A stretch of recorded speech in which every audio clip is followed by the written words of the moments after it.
Crunchyroll inks deal with Idris and Sabrina Elba for dark fantasy anime series. Now, Idris Elba, personally, I got no issue with. He seems pretty cool. But all the red flags are up. Every single red flag is raised when it comes to this story. Idris and Sabrina Elba are set to executive produce their first anime title, a newly animated fantasy series for Crunchyroll, the global anime streaming service that's in the process of being sold to Sony. Is it fantasy or is it sci-fi, though? Yeah, these guys can't decide which one. Again, we're going to get there. The couple inked a deal with Crunchyroll to develop Dantai, working title, through Idris's Green Door Productions, or Green Door Pictures, wait for it, and Sabrina's Pink Towel picture. Pink Towel, okay. No, why not just Pink Pussy Hat, I wonder? Could have done that. In addition to the deal with the Elbas, Crunchyroll, which Sony agreed to acquire from AT&T for $1.2 billion, they overpaid by like $1.3 billion. Announced that it topped 4 million paid subscribers in January of current year, 6 months after hitting the 3 million subscriber mark. Now, here's the question. How is Crunchyroll getting these subscribers as everyone was pulling their content from their platform? Yeah, Crunchyroll now, I think, has less content than they've ever had. And yet somehow they're growing their subscribers. I smell some fucking funny business going on. But here is the biggest warning sign. Dantai is an Afro-futuristic sci-fi series. So it's set in Wakanda, set in a city where the rise of biotechnology has created an ever-widening gap between the haves and the have-nots. Two rising stars from each side of this divide are pitted against each other in a story that will ultimately explore equality and kinship within a corrupt society. These guys have no clue why we like anime at all. Almost every single time the West tries to make an anime, it ends up being a horrific failure because they have no understanding of why we like it. Like, the only one I can remember off the top of my head that was actually decent was Avatar: The Last Airbender. That was the only one. So I know the West can create its own anime, but not like this. In a statement, the Elbas said, "We're really excited to be announcing this deal on our first anime. We're both fans of the genre." Yeah, of course they are. Every normie that ends up getting a position in an anime company says this. I've been a lifelong anime fan. I mean, I watched Naruto and see a huge opportunity to create something unique for a powerhouse like Crunchyroll. Well, look at how their other originals ended up. The story of Dantai is our first collaboration as producers together and is one that is close to our hearts.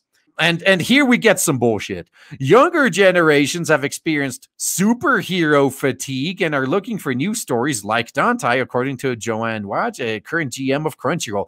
She's just trying to prop up Crunchyroll to maybe avoid being sold to Sony. She's an industry shill, but she's also completely wrong. There really is no superhero fatigue.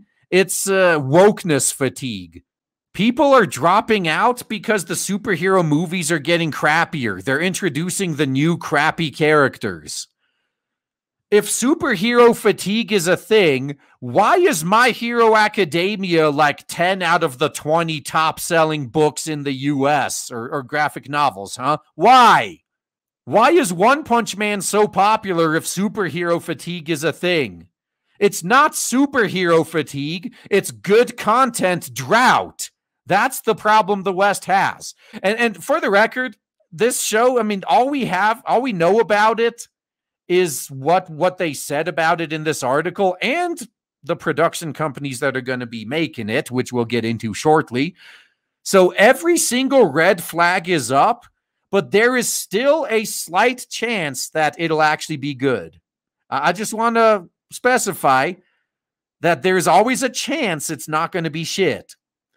But given their past record, given what they've said about it, not looking good. This isn't what anime fans want. This development deal with Sabrina and Idris Elba is another example of how we're working with best-in-class partners to bring new audiences to tell fresh and compelling stories through the medium that transcends genres and generations, she said. Yeah, remember the masterpiece they made with Jaden Smith? I'm thinking we're just gonna get a repeat of that. And yeah, we don't need to go through the rest of these because, yeah, they're just describing the companies involved. But speaking of companies involved, I'm just going to navigate to the homepage of Green Door Pictures, which is Idris Elba's company. Let's see what pops up. Diversity, opportunity, and inclusion. If you guys were holding out any hope because, you know, you may have liked Idris Elba personally, not looking good. I don't know how much he himself actually runs this company or if he's just letting them use his name, but it's not looking good. But all that aside, I for one am looking forward to this. I'm actually glad that woke Westerners are making their own shit instead of corrupting the anime produced in Japan. I would much rather they keep doing this. Keep doing your own stuff here in the West. And you could call it anime, whatever. We know it's not anime. You could call it whatever you want. But please keep doing more of this so we could just safely ignore it and pretend it doesn't exist. And less of trying to destroy the Japanese industry. That's all I ask. There's room for both of us. You can make your garbage that I don't want to see here and leave the people making the stuff I do want to see alone. But something tells me this ain't going to last, is it? Yeah, this ain't going to last.